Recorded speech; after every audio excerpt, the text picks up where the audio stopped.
有一只猪被宰了之后，去跟佛祖哭哭，他说：我吃了一辈子的馊水，还要被杀，我怎么这么可怜？佛祖说：一切都是你的报应跟业力，因为你前世不听民间疾苦，所以今生你会有2只大耳朵。你看不起老百姓，所以给你一双眯眯眼。哦，还有你常常说谎，这辈子嘴巴才会这么秃。你平常吃的馊水都是你上辈子浪费掉的。猪愣了一下，跟佛祖说：那我上辈子应该是立委。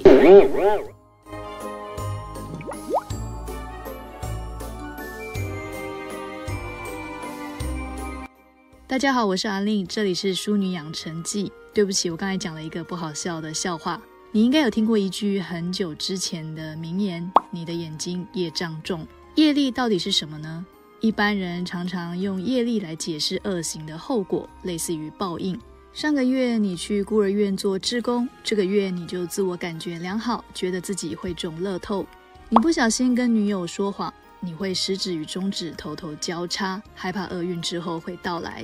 但在这本书里，作者萨古鲁说，业不是奖励或惩罚，业代表着我们一手创造自己命运的蓝图，业也是我们的记忆。接下来我会讲这本书里3个跟业有关的解释，还有3个跟业保持距离的方法。第一个跟业有关的解释是，业是记忆，形成了我们的惯性。我们活着的分分秒秒，五感都在搜集各种资料，时时刻刻都在遭受刺激，这些感官印象会养成你的特定模式，日积月累，你就会有一些行为的倾向，我们称之为个性。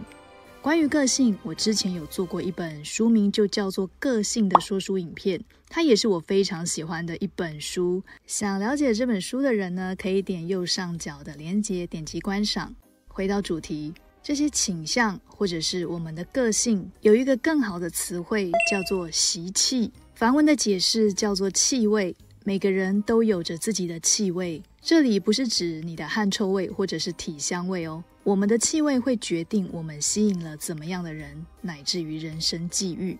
用花来比喻，花的气味决定了它注定要被摆在庙宇里与神佛为伍。花本身并没有决定要去哪里，可是它的气味却决定了它的命运。所以什么人会靠近自己或远离自己，跟我们本身的习气有关系。而你的业也决定了你散发出什么样的习气，同时进一步影响了人生的走向。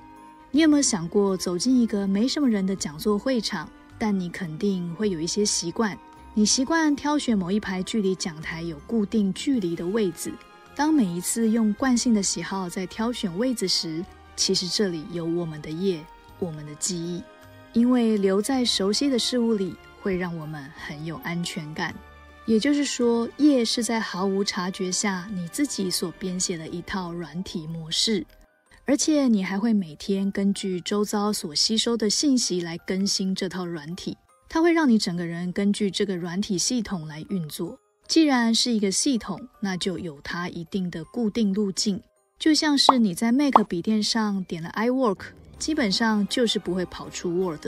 我们常常觉得，为什么遇到类似的感情问题，遇到同样的鸟事，包含你总是喜欢同样的食物，或者是有药物的成瘾，那是因为你有一套软体在运作，而这套软体只要没有重写，它就会一直这样运作下去。再来，第二个跟业有关的解释是，业也跟念头有关，它是一种身心交互作用。承袭我们刚刚说的，业难道只是一种行为的惯性吗？其实不是只有行为，我们的起心动念也会造成业，因为心理波动会影响生理感受，然后生理感受再回头强化心理的意念。就像是你看到染金发的人，心里会想到小时候你曾经看到一位染金发的少年正在欺负别人，所以你的身体会自动想躲避，想远离。你用身体反应回头告诉自己，染金发绝对是我这辈子最讨厌的特质。但对于你朋友来说，染金发的人可能让他想到妮可基曼，那是他当年联考在房间苦读时贴在墙壁上的心灵支柱，所以他看到女生染金发都会莫名的怦然心动。他告诉自己，染金发是我最喜欢的特质。我们也会说，人类是一种身心交互作用的有机体，所以即便你从来无所作为，只要一个起心动念都有可能形成你人生的业。再来是业也会遗传，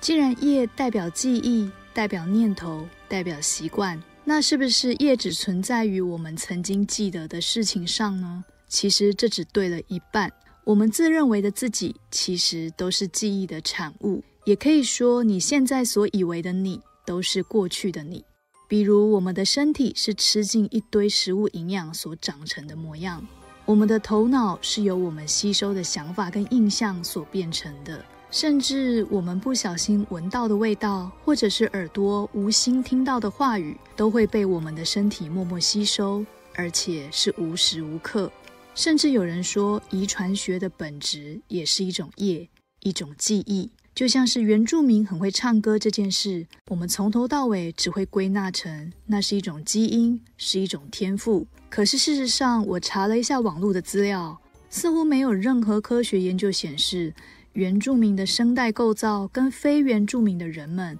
是长不一样的。所以书中的解释是，其实我们身上都带着一些祖先的记忆跟业在生活。还有我们所说的胎教，我们认为孕妇听音乐、吃东西都会影响到还没有记忆力的胎儿，这也是遗传记忆的一种。当然上面说的都是好的部分，可是如果是造成重复痛苦的基因该怎么办呢？我们可能要意识到自己并不是祖先的傀儡，而是一个独立的个体。关于印度人通常会怎么样避免业的接触跟传递，我自己觉得书里讲的这个部分还蛮有趣的，所以我有剪一支短影音放在频道的 Shorts， 大家有兴趣可以去看一下。所以讲到这里，业构成了我们，也成了我们生命的本身。可是业的不良影响力该怎么避免呢？我整理萨古鲁提到的3个方法。首先要跟业保持距离，就是去活动。现在 Uber 让我们不用去狩猎采集就可以吃到好吃的饭菜，手机也让我们只要躺着就可以来一场线上的交易约会。可是科技这么便利，也导致了现代人有很多的身心疾病，